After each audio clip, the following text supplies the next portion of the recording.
Thanks, Dan, and welcome all to this web lecture about something very close to all of our hearts, the quantum computing demonstrator platforms in the Netherlands.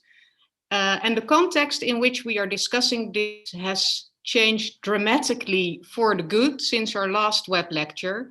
Namely, we had this big announcement last week of the full funding of our Quantum Netherlands program.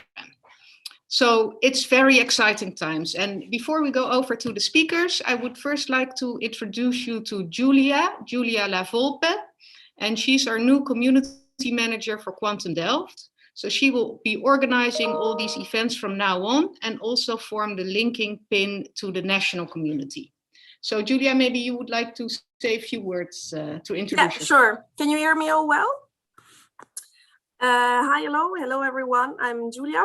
I just started yesterday actually as a community manager for the Quantum Delft, helping out everyone, of course, and I met today with Dan starting it off. On a personal note, I'm half French, half Italian. I arrived in the Netherlands in 2018, and previously to join Quantum, I used to work as a PR and communication community coordinator for a Dutch brand tech accessory company. Yes, so now on to something new, a new challenge, like completely new to me, of course. And yes, very excited to join the team in Delft. Okay, great. Thanks, Julia, and very welcome. And don't hesitate to get in touch with her. Thank you.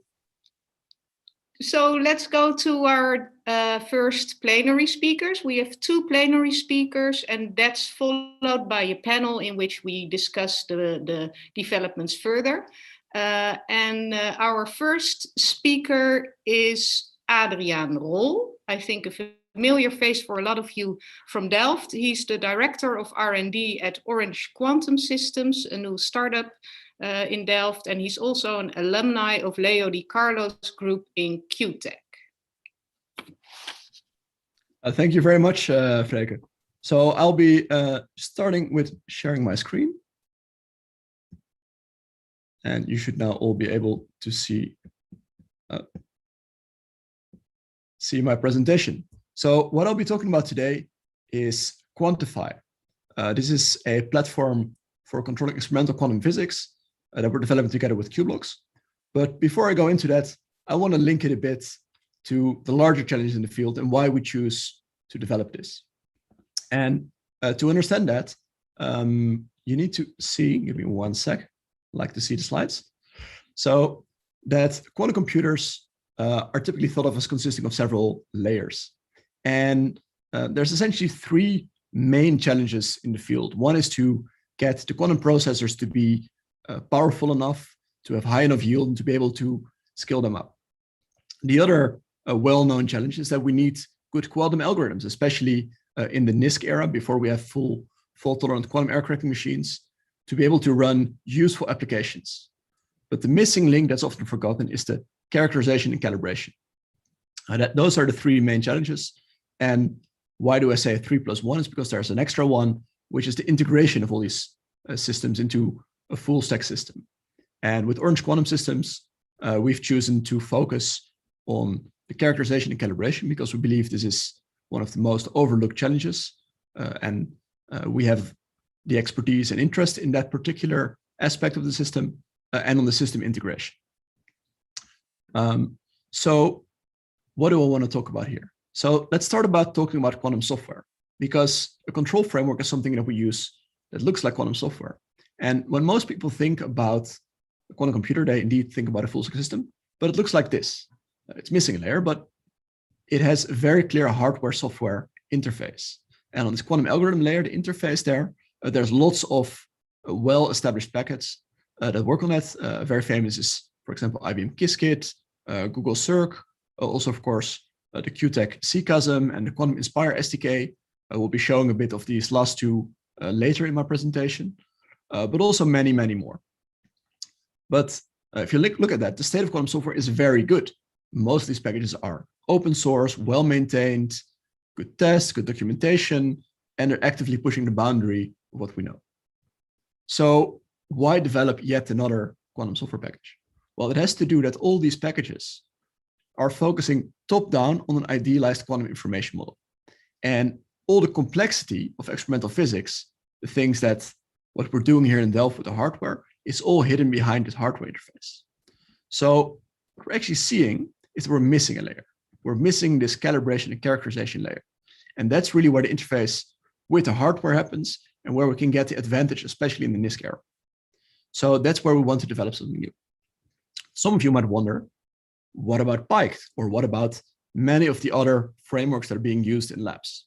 Now, Pike is a framework that we developed back in Leo DiCarlo's lab, back when I was doing my PhD there. And it has a lot of very nice features. It has a very small set of concepts, so it's easy to learn. It's well tested. There's lots of nice properties. It's also completely open source, large, well-tested library of experiments. But the downside is that it's not really suitable to build a larger system on, because there's next to no documentation and typically other limitations that are common in academic software. They're excellent prototypes, they're well tested for concepts, but they're not suitable to build the next layer. So we said, well, we want to build something using the same well-tested concept, but rebuild it from scratch if we had to do it all over again. So we're doing this Quantify core and Quantify scheduler in a collaboration with QBlocks. It's completely free and open source. I'll be talking a bit about that. There's other parts like the calibration frameworks, lab experiment libraries that I'll not be talking about today. But we're basing these both on open source available packages, our know-how, and on libraries we've licensed from QuTech. So without further ado, one of the nice things about Quantify Core is that we have a very minimal set of concepts that allows to describe most experiments you can think of. We have instruments and parameters using the well-established QCODE framework. We have the measurement control. It's a very powerful framework that allows us to vary and measure any combination of parameters or more abstract settables and gettables, even doing adaptive experiments, which is a key requirement for variational algorithms. And we have a mature implementation of a data storage and an analysis framework. The other part in Quantify is Quantify scheduler. And what we said is we need something that allows us to express experiments not only at the quantum circuit level, but also at the pulse level. Now, why is it? So the quantum circuit is something that we're all teaching everyone in the quantum information courses. And it's good for expressing most quantum algorithms. Now, it's already starting to show the cracks as an abstraction when we're thinking about variational algorithms, because they're not based on a fixed gate set. We can still describe it as quantum gates, but it already becomes a bit harder to fit in. Most importantly, it's not suited at all for characterization and calibration experiments. Now, you might say, well, just do that completely at the pulse level, then you lose all the power of these higher level abstractions. And you do require that in the experiments. Other things you need is precise timing control in, for example, the nanosecond resolution to do very basic characterizations like a T1 or a Ramsey experiment, something you cannot express easily using a strict definition of a quantum circuit. And next to that, we want to apply signals to locations on a chip, not to qubits. Some qubits might have multiple control lines, and we want to be able to specify that. However, the key requirement is that we need to be able to mix these two. What I'm showing here is a very standard experiment known as a Chevron experiment, where you really need to combine the circuit level abstraction with quantum pulses. So we made our own compiler, if you will, that has three very standard abstraction layers, namely the quantum circuit layer, the quantum device layer, and the control hardware layer. It should be noted, though, that most compilers actually go directly from the quantum circuit layer directly to the hardware, and they skip this layer in between. But by adding this layer, what we can do is we can actually make a backend for different kinds of quantum systems. So, for example, we can have one backend tailored to a particular kind of transpond design, another one for fluxonium, and yet another one for a spin backend. And then this configuration contains all the calibrated parameters, which we can modify in the calibration. The next step is the hardware compilation. And here we have the same thing. There's different control hardware backends. And although we are partnered with QBlocks to develop this, we also have customers who are using different kind of hardware. So currently we have two hardware backends, one for QBlocks, one for Zurich Instruments, and we intend to also develop them for other hardware manufacturers if there's customer demand for that. Now, although this compilation step looks rather simple or rather standard, what's the key thing here that makes it different? And the key here is that we want to combine the quantum circuit layer with the quantum device layer. And the realization that we had to make to be able to do that is that gate and pulses are actually different representations of the same thing, different representations of the same operations. Furthermore, specifying the timing as required for the pulse layer also specifies the order as required for the quantum gates. So adding these two ingredients, we could combine it in a data structure that allows to actually combine these things. Now, what does this look like in practice? To give you an example, I'm showing here the heterodyne spectroscopy experiment. That's a very standard spectroscopy experiment that we're first explaining here on the pulse level. Now, we have a schedule where we add pulses to, but also we have here, using this reference operation and exact time, we can specify exactly all these timing constraints. On a higher level, outside that, we can vary the parameters of that.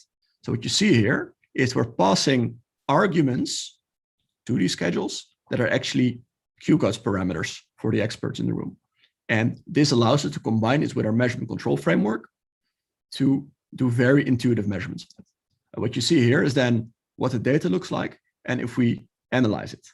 A little detail to highlight is that also the units, the labels are unit aware. This might seem like a simple thing, but it happens very often that people are not doing these conversions or making mistakes in it. So having that included is a very nice for utility. Also, the color scale here automatically selects a color scale that's circular, so you don't have discontinuities. Now, of course, this is an example, but we also use this to now combine this with our expertise in system integration. We formed the Impact Consortium together with Q&Co, Q-Blocks, Delft Circuits, and a yet to be announced company making quantum chips. And we could do all the basic experiments that you would expect. So these are, I'm just flashing these to show that we've done all the basic single qubit control experiments. And that's actually showing that these things are now working and moving fastly from the prototype stage to a mature product stage. The other example I wanted to highlight, which also links more back to the Quantum Inspire, is actually a project we did together with the Aqua Group in Leiden, with Xavi Bonnet. And what we did there is we said, well, let's try to see if we can use the existing Quantum Inspire to run a variational algorithm. So it has an SDK, software development kit, so we can interface with that and just try to do all these same things. So we start by the basic imports to connect to the system. Then we verify that we can execute something there. And we can also see that it's loading the right circuit with the parameterized angles that we're running from our code. What we did next is we included this in our framework of the measurement control in Quantify. And then we could measure here, explore the parameter landscape on the simulator on the Quantum Inspire. So what you can see here, maybe a bit hard to read, but we're using a very simple piece of code to say, hey, I want to vary the theta 0 and the theta 1 parameter over some grid of angles. We can see here in real time the settings varying as we are acquiring the data. And we can see here the data as a heat map coming in.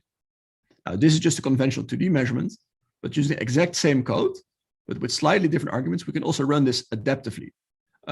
And that's also a thing that we've integrated into our measurement control. You can see here, we're using optimize and minimize. We're giving some, choosing here the Nelder-Mead algorithm and making it optimize. See again, the data coming in real time. You see the live plotting is interpolating between the measured data points. You can even see the persistence mode of the live plotting showing that the measured data points of these optimizers, they seem to overlap with how we're exploring the landscape. So that shows that all this is working. Now, a very exciting thing that I want to show you is because in good scientific tradition, there's data that came in even as late as 2 hours before this presentation. We actually been able to close the loop here and run a full variational quantum eigensolver on the Quantum Inspire. Let me, before I go into the details of the plot that you're looking at, quickly go over the procedure. Now, there's a lot of constraints when you're interfacing with a quantum computer in the cloud. And one of these constraints, for example, is that it can currently only run one circuit at a time. Now, to get an individual evaluation of your quantum eigensolver, you need to run 3 distinct circuits, each taking about a minute. Then you want to run a numerical optimizer, taking hundreds of these data points before you converge in your parameter space. So it was not feasible to run for hundreds and hundreds of minutes for every single data point in this curve. So what we did instead, we said, let's use the Circ simulator. It's the simulator framework and quantum gate framework developed by the Google Quantum AI group to run our algorithm, run our quantum circuit, and find the optimal angles. We can see in the figure on the right, the orange square is what we measure, that this corresponds very closely to the exact result that we get from theory. And then we can use these as angles, as input for the spin2 and the Starman2 backend. Now, it might seem, if you look at this, that this result is rather underwhelming. But I would like to emphasize that that's really an artifact of the constraints we're facing here with interfacing. Now, of course, there are gate errors in the systems, so you wouldn't expect it to perform as well, but you certainly would expect it to perform a lot better. But of course, if there's noise like a relaxation process, a T1 process, that's biasing your results, you would expect that the optimal angles would probably be slightly different. This is one of the nice properties of these variation algorithms that make them so suitable for the NISQ era, is that they can compensate a bit for these coherent errors. That's something that's not possible in the current setup. So that might be one possible explanation for this discrepancy. Now, we also interfaced with another simulator in the Quantum Inspire. Here we're also seeing a bit of discrepancy. So we're still looking into investigating what this is. I like to emphasize this is a work in progress. But I think the main takeaway here is that it's super exciting that we've been able to interface these different frameworks, been really able to make use of the tools that we developed with Quantify, even when working with the sort of the public interface. And I find it very exciting. I also think that this is the first time that there's at least a public presentation showing a VQE of a hydrogen system. But I do know this has been done before behind closed doors, so we can't really claim a world first, but I still think it's very exciting.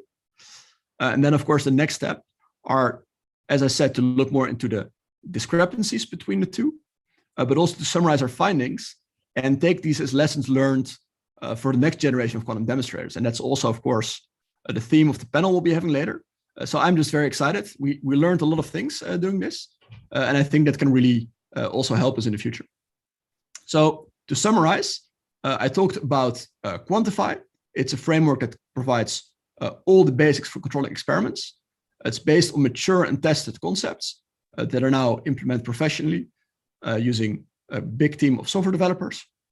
We have a novel hybrid gate pulse control model that's compatible both with experimental and with variation algorithms.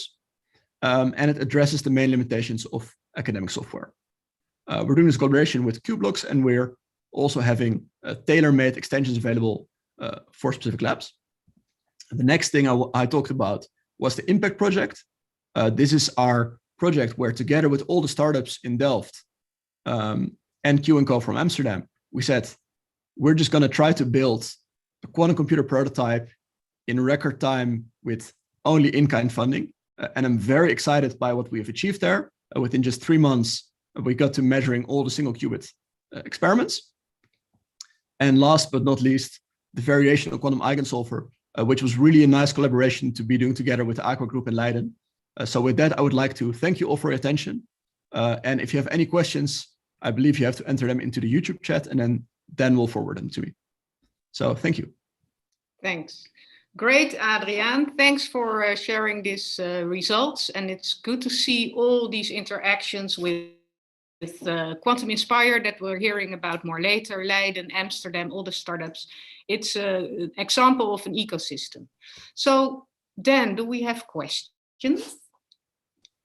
No questions yet. We have Xavier Bonnet has made the comment that it's the first time showing H2 in spin qubits, as far as you know.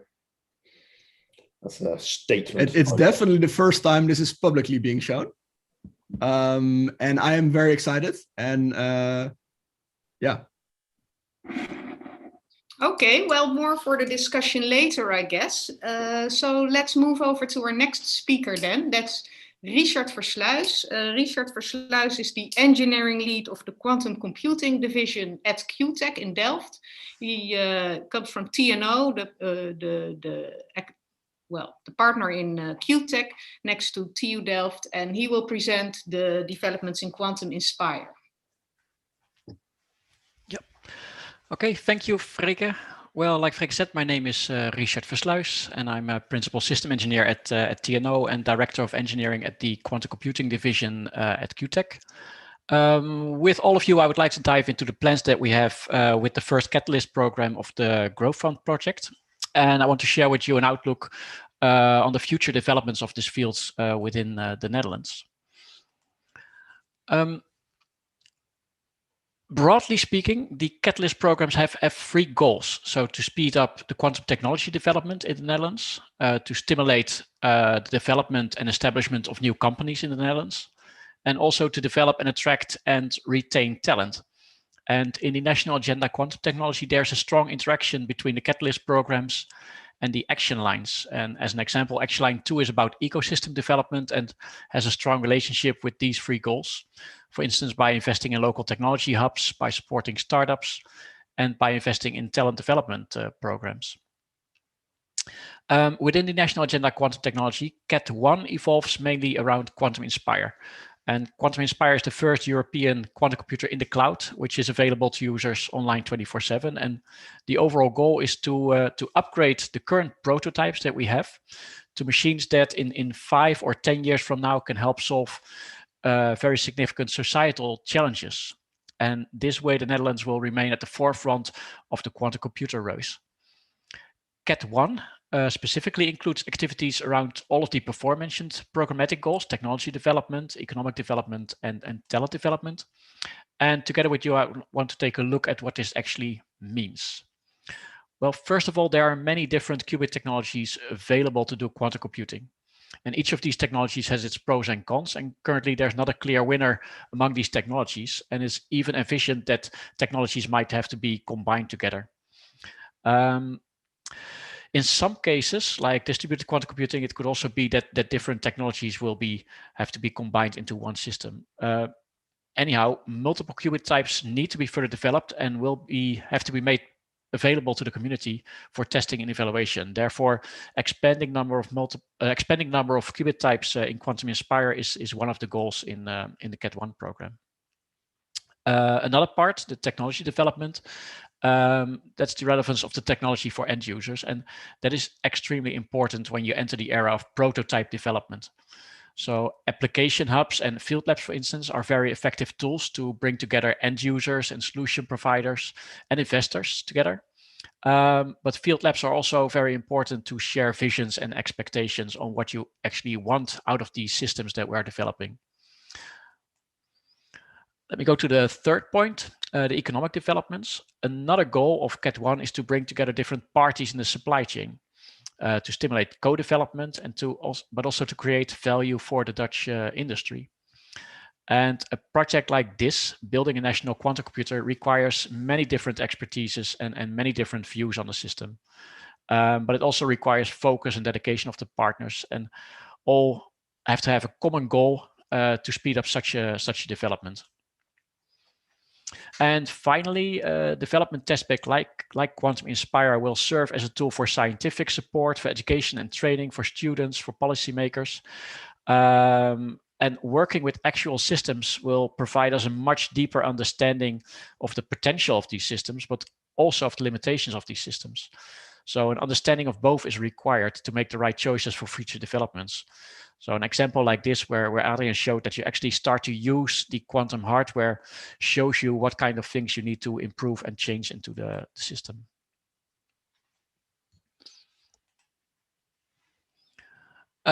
This year, we started with the first part of the program to further develop Quantum Inspire. And the first activity is the expansion and opening of the physical computing facility in Delft, which we did last year. And it was actually exactly 1 year ago that we launched Quantum Inspire. And the second activity is the development of a quantum simulator capability in Eindhoven. This is using ultra-cold atoms, exploiting Rydberg excitations. And with this, you can, for instance, execute some nice hybrid quantum computing examples. And finally, another activity is development of some inspiring use cases that will be made available to end users through the portal. We started with this already this year, but like Freeke said, the Growth Fund came actually through. So now we have the opportunity to really expand this system and make it much more useful. So the current consortium that is working on these activities consists of TNO and the University of Delft on the umbrella of QuTech, the University of Eindhoven and University of Amsterdam, and University of Leiden and QSoft representing CWI, the University of Amsterdam and Free University. The demonstrator that we currently have, which has version 1.0, is just the first step to a much larger ecosystem in the Netherlands. But I also see Quantum Inspire as an ecosystem. It's an ecosystem of different technologies that you can make use of. And we will expand this ecosystem around Quantum Inspire to reach the goals that I set forward at the beginning of my talk. So this means a necessary expansion, which is foreseen in the Growth Fund's proposal. So first of all, we will expand the number of qubit types. We will add a Rydberg atom system to the system. We'll also add a quantum system based on NV center qubits. And in the future, we might also expand it to, for instance, other qubit types like photonic systems. This will enable more complex algorithms, but it can also show the economical value to end users of these different technologies and make a choice between those different technologies. But we'll also make a big step in making the systems much more powerful and efficient. We want to decrease the overhead involved in quantum execution, and we want to make them optimally suited for use case development and validation. And a focus on hybrid algorithms and NISQ applications is one that is certainly high on the priority list. And therefore, the Growth Fund will not only focus on broadening the system, offering more technology types, but we also build much more powerful systems with tens or hundreds of qubits in one system. And a very strong, powerful connection to the end users is one of the most important factors to make good use of these systems.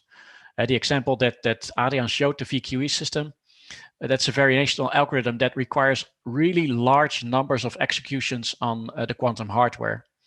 And we will drastically improve the overhead that is involved in these calculations to allow users to quickly and efficiently develop and test even more powerful experiments. And together with application hubs and field labs, we'll engage with the end users to steer these developments and create a technology platform that will put Quantum Inspire at the forefront of the quantum technology developments in the Netherlands, in Europe, and hopefully even in the world. And I really invite everybody to contribute to this success and make it a wonderful program. And with this, I would like to give the floor back to Dan and see if there are any questions for this talk.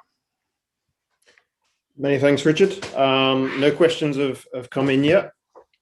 So maybe we want to move on to the discussion panel, and then the questions will hopefully filter back in. Yes, I think that would be great. So audience, please think about questions, because interaction, of course, is important in an ecosystem, a word that we hear a lot in these talks. So for the panel, we have two additional speakers. Leo DiCarlo, who is a professor of quantum nanoscience.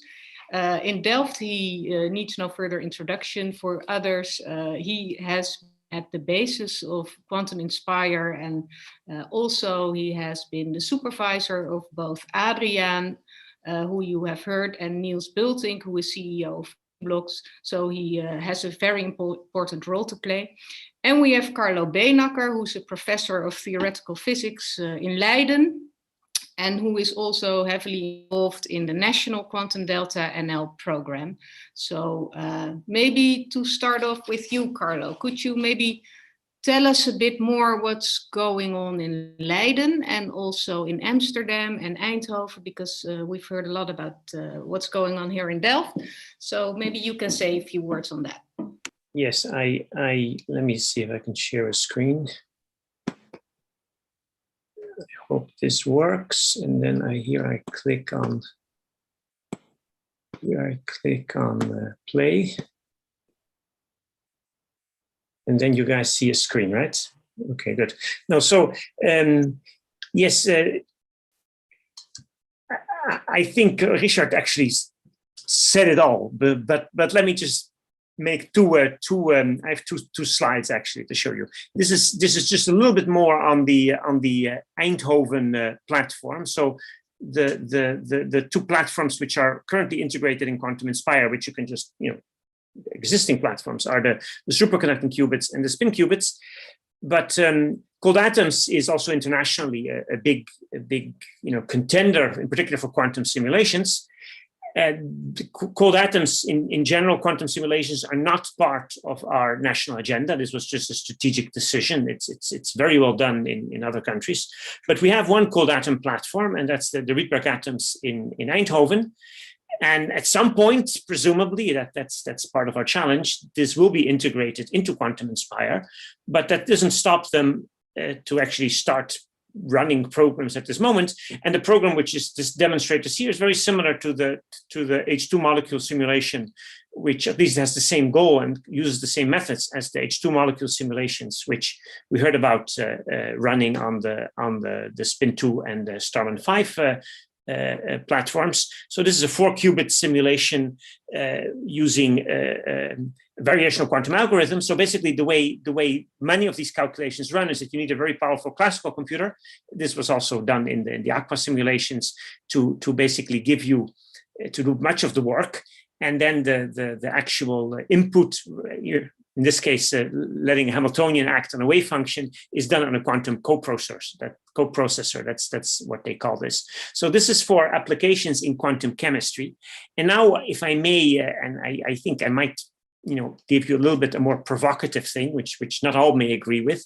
But if we now look at we saw this slide just a moment ago, right? So this is the rockets and the platforms, the Transmans, the spins, the Rydberg.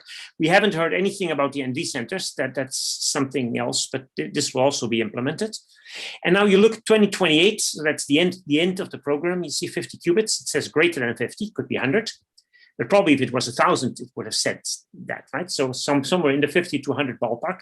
And now you ask yourself, okay, how can you reach economic advantage in 2028 with 50 to 100 qubits? So economic advantage is the term which I borrowed from Richard. I like that term. It means a company would be willing to actually spend money to use this machine to do something, perhaps build a license platform, to do something which they could, justify return on investment. Now, I maintain it will not be quantum chemistry, not in 2028, not with 50 to 100 qubits. It's simply because quantum chemists have become incredibly good at simulating large molecules, that's one. And also because many of the molecules which are of interest, in particular in drug design, are light molecules, carbon, hydrogen, and light molecules. You don't need a quantum computer to simulate a light molecule. You need a quantum computer to simulate a heavy molecule like iron, but you're not going to use iron in any sensible drug. The body likes light molecules. So I don't think this will eventually, quantum chemistry will eventually be a major objective for quantum algorithms, but not by 2028. So here's my pitch. So we're looking for the killer app. We haven't heard the word today yet, but many are using that word, right? Quantum technology needs the killer app, If our quantum delta NL Groeifonds provides the killer app, we've justified our existence. And this is my goal. So my goal for the runtime of the Groeifonds is not so much to build the most powerful quantum computer. I don't think we will be able to compete with Google and Alibaba. I want to be able to present to the world the killer app. And I think the killer app is quantum machine learning. And I'm not alone there. And my colleague Vedran Dunchko at Aqua had a paper in Nature very recently, where they argued that reinforcement learning, which is how an agent learns about the environment by learning the way we do, exchanging with the environment, that learning goes much better if you can learn using qubits instead of learning using spins. They have these drawings here where you can use a quantum channel, you can learn much more effectively. And they've actually demonstrated that on their own platform. This was in Vienna. The platform was a photonic quantum processor. We may add photonic processors to Quantum Inspire. That's something, let's say, down the road. But they used a photonic processor to demonstrate a quantum advantage for reinforcement learning. And so this is what I want to do in at least what Aqua wants to be mostly focused on, develop the killer app. And I think the killer app will be quantum machine learning. Thank you. Great. Thanks, Carlo, for your perspective. And now I'm looking very much forward to hearing from you, Leo, how you look at all this. at this killer app, at the Quantum Inspire, but also at the new data that Adriaan showed. So what is your perspective? Well, in a fatherly scientific way, I'm obviously very proud. But I think really the better word to describe how I see this is admiration, really. I'm really impressed by the devotion, the commitment and the risk-taking, of this younger generation, who I now obviously consider colleagues. I look with a lot of excitement to see, the full cycle carry through and to see the effects of our young startups on our scientific activities in QuTech, and also importantly, the Demonstrator, which I hope we can maybe discuss a little further. Yeah.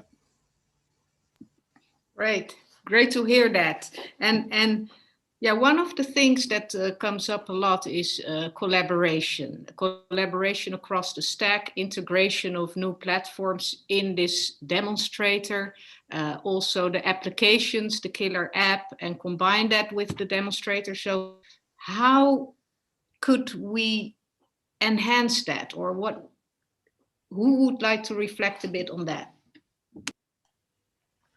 Yeah, I can start with that, Freeke.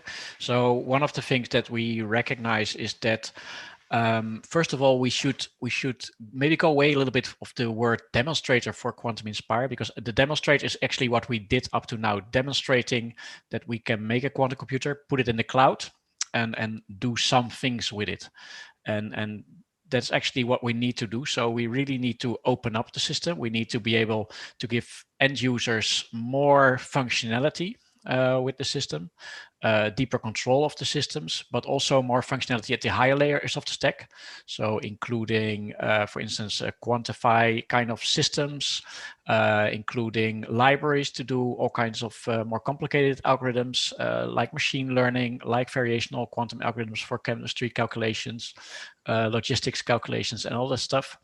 And that is something that I think is really important, opening up the system and really expanding the functionality that we give to users to use the system. Because I think that if we want to compete with some of the current frontrunners in the world that are mainly from the US, maybe China and Canada, that's something that we should really aim at. If I may also add something to that. So what I'm seeing a lot is that I think we actually should think a bit even bigger, meaning beyond just the Quantum Inspire 2.0, and maybe we shouldn't call them demonstrators anymore. But one of the things that we try to do now is turn it from a proof of principle demonstration into something that is useful. And as Carlo said, hey, that we can do it on the short term, but I think it's up to us from the companies to really push towards the market. But one thing, there's an opportunity that I think we're missing a bit, is also making sure that sort of the technological maturity that we require for products and pushing that we find a way that this also starts feeding back into the research and benefiting. Because in my experience, in the past, I've worked also a lot back when I was in EOS group on the Quantum Infinity, the predecessor of Quantum Inspire, doing demonstration. We did some really cool things that we showed then in public demos. And then we never really had the bandwidth to fully integrate it back in. And also there's many other research groups in QuTech. And I think that finding a way that we can also have the results of the demonstrator efforts feeding back into research, that would also help a lot. Because I think in the Netherlands, we're actually a really big group. And on the one hand, we should, of course, focus on these concrete goals, but we should also make sure that everyone benefits so we can really all together build something, as opposed to doing it a little small projects again. Maybe I can cut in because there's a question which echoes that. Is if the entire ecosystem, and I think national ecosystem, works together, then why shouldn't we be able to compete with the likes of Google? Who would like to say something on that? What do you think, Leo? Oh, I completely agree. It's bold to disagree with Carlo Beenakker, but I will do it here. I see no reason why together in combination we cannot compete with the Googles and the Alibabas. There's tremendous potential here. And I think the time is right to think about having, an ambitious project. I fully agree with Adriaan. We shouldn't do incremental things. We should, in my opinion, is my personal opinion, we should really aim for let's call it a man in the moon project, a man on the moon project, right? And of course, what's required for that is funding. It should be funding that, addresses all parties. But collectively, I think we have a lot of talent and also a lot of people. We're not small in the aggregate. And so perhaps with these new funding opportunities that are arising, we could really, really think about an ambitious project that we can only do together with proper synergy. Okay, so I hear a lot about doing things together and building in feedback loops within the ecosystem to avoid small project, but really feed it into a bigger thing. What do you think about that, Carlo? What is your... Okay, I actually see Google as my friend. So I'm not, but I see Google's doing one thing very smartly, which is that they have this one device, right? Which is okay, 50 qubits. That's what we're going to have, right, in a couple of years. And they realized they cannot achieve economic advantage from it. But there's one thing which they can do with that device, and that's great science. So if you ask me, when people ask me, are quantum computers good for anything at this moment, or do we have to wait for 10 or 20 years? I'll tell them at this moment, quantum computers are exploratory machines par excellence. It's like the LHC in Geneva. It's a 50 qubit quantum computer. You have a machine which can make amazing scientific discoveries, and Google is doing that and publishing one science paper after the other with some of my students as co-authors. And this will be amazing, and this will explode. So I see the future for quantum computing in the next 5 to 10 years will be not so much as a machine where companies will want to put in lots of money to basically be able to sell better products, but it will be an indispensable research tool. And that's where the money will be. So I think we should have, if I would promote a line of research, and I think Lieven, who is not here, is also of this opinion, a line of research which tries to use quantum inspired to do great science. Because this is the way also to promote what you're doing, to get people interested. It's a great way to attract talents. Top talent goes to Google Quantum AI because they can do amazing research there. Okay, well, I'm looking forward because from you I hear both economic application in the quantum machine learning and great science. So you want to do both? We should do both, Freeke. I think there's another interesting thing that Carlo said that I want to highlight a bit, and that's they're not our enemy, they're our friends. And of course, that's always a tricky thing. Are they not?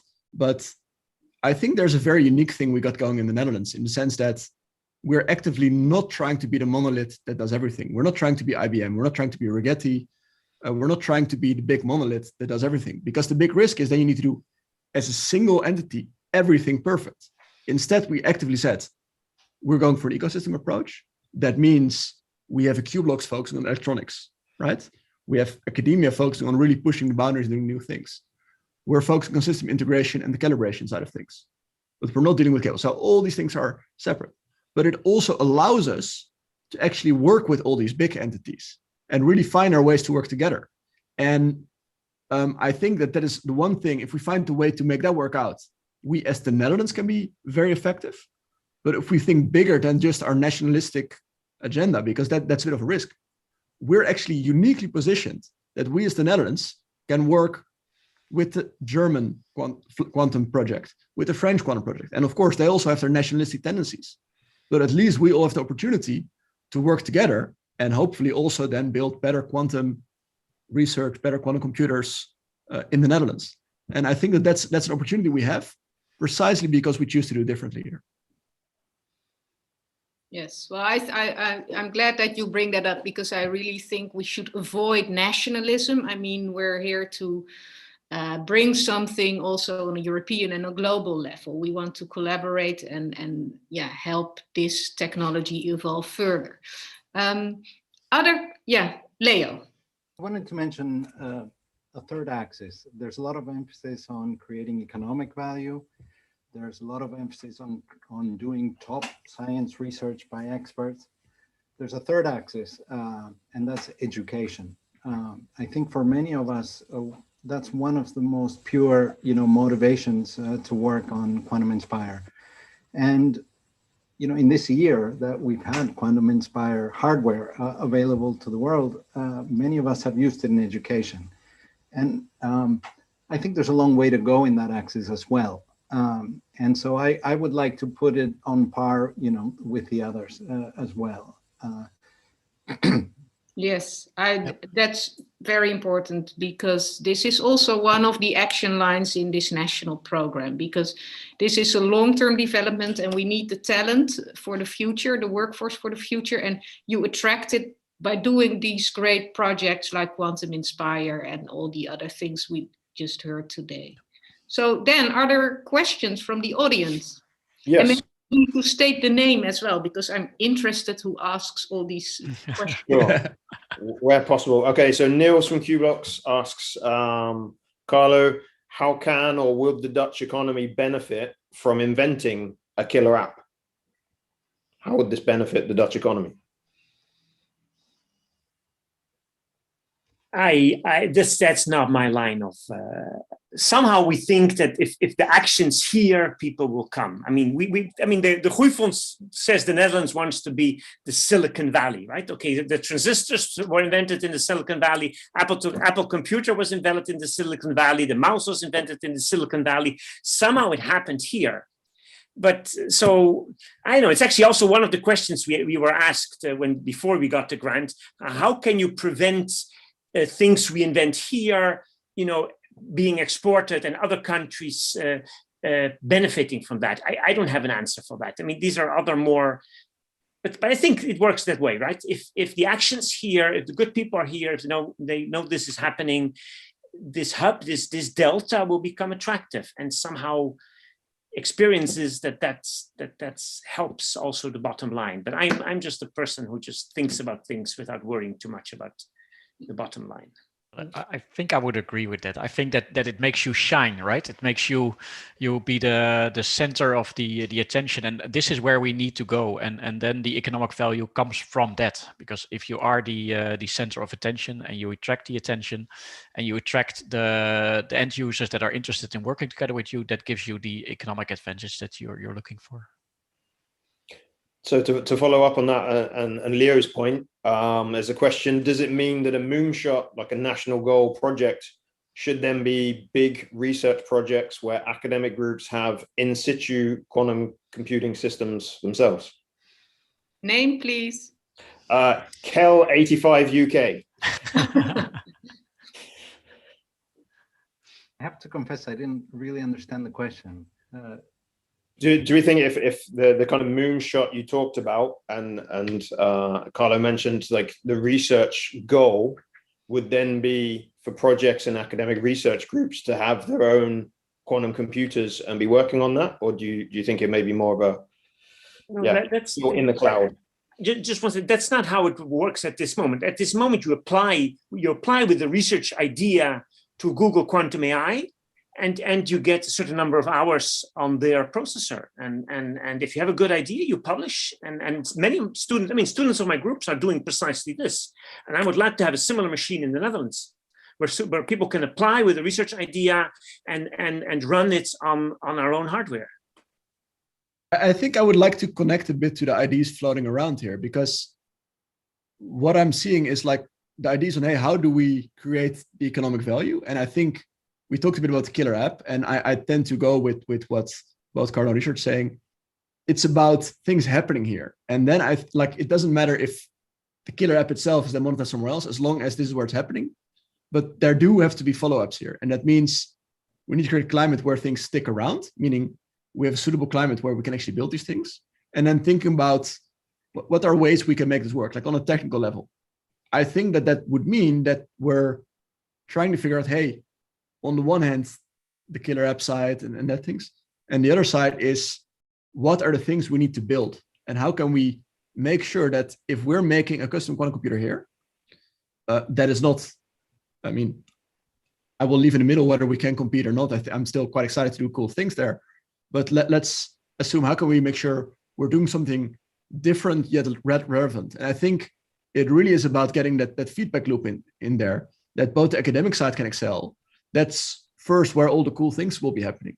But at the same time, we're also building the economic access and make sure that it's happening here, that if we have a good idea and we want to say, hey, this is amazing, I want to stick around and build a company of it, that this is the place to do it. And we're now the first generation doing that, but I would love it for many, many more people to do that. And for that, we need to create the right boundary conditions. Okay, I see you nodding, Leo. Does this come across as you for the big moonshot, your idea for that? Well, I do resonate with Adriaan's point. You know, if I look back a couple of years, talent retention was so challenging, so difficult. And now, through this growing ecosystem, you see it happening. You know, there's many people who graduate from our environment, and you know, they have options open, you know, around the world. You know, and that people are choosing to stay. You know, and they see an opportunity there. I think that really excites me. I see a big transition from just a couple of years back to today. I think that's very powerful and a very important step forward. If not the most important step in getting to this, you know, man on the moon result. You know, without the people, you can't. And now we have that. And it's only growing. So I think that's the most valuable asset. Yeah. Yeah. Yes, the magnet for talent and the blue. Yes. Great. We're almost getting to the end of this web lecture already. So I don't know, Dan, is there another question from the audience, or should we go to a final panel question? There's a few questions about funding, obviously with the big announcement of the Groei funds. One question from Ryochi Ishihara is, how can we participate in the research program? Will there be a call for proposals? So I don't know, Freeke, if you want to provide a little bit of information about when there will be more information from Quantum Delta on this. Yes, I think you're putting it right. This is not the context. We're discussing the process steps. We're preparing that. There will be an information session in a different context. We're talking here about Quantum Inspire. So sorry not to get into it, but in May we will organize a session for the entire field on the growth fund proposal. Yeah, so there's just one more question from Yamila. Saying, could you name any key phenomena that would be discovered with a quantum computer with 50 qubits? Carlo, is there anything? Oh, so one of the top things at this moment is show that the Hubbard model has superconductivity at high temperatures. The Hubbard model presumably is the explanation of high temperature superconductivity. It's a model we know very well. We cannot solve it efficiently on a classical computer. If we can solve it, and we're heading there. I mean, this could be a Nobel Prize winning discovery. You know, the person to put the Hubbard model on a sufficiently powerful quantum computer and demonstrate high temperature superconductivity, that's an epoch. I mean, that's some will say, even if a quantum computer does not deliver anything else, that's why we were given a quantum computer to solve this problem. Actually, I couldn't give you one other provocative quote, and that's from Matthias Streuer from Microsoft. He says, a quantum computer is there to inspire ordinary computer scientists to develop better codes, better algorithms for a classical computer. Well, then we picked the right name, Quantum Inspire. Yes, well, I am not sure if that is the take-home message, because I hope the quantum computer will provide advantage over classical computing. So who wants to give the final take-home message? Maybe to say something about where do we stand looking 1 year in the future or 1.5 years in the future? Where do we stand with the Quantum Inspire and the quantum ecosystem in Delft? Yeah. Yeah, maybe I can give a shot for Quantum Inspire, and with the quantum ecosystem, maybe somebody else can add to that. But for Quantum Inspire, I think we should have these two different axes, or maybe three different axes way of working. So we have to be the quantum computing research and development center for Europe. I hope we can serve a lot of universities and all that talent that's there to actually do some cool research on that. But the other axis is also very important: the Man on the Moon project, making something that's economically viable, that gives this economic advantage to end users, because Quantum Inspire is not only for education, it's also for economic value. If we are there in a couple of years, in 2 years, I'm not sure if we have all of that, but if we are there in a couple of years, for me, that would be a great position. Okay. Leo, the final message for you before we close off? Ja, ik kom zo naar beneden toe, oké? Ik kom zo naar beneden. I fully agree with what Richard said. I think he couldn't have said it better. Great. All right, then we're at the end of this web lecture. Hope to see you next month. We'll have a new speaker then. If you have any ideas for a speaker or a panelist, please don't hesitate to contact Dan or Julia, and we will broadcast it on YouTube for a bit longer. Okay, great. Bye.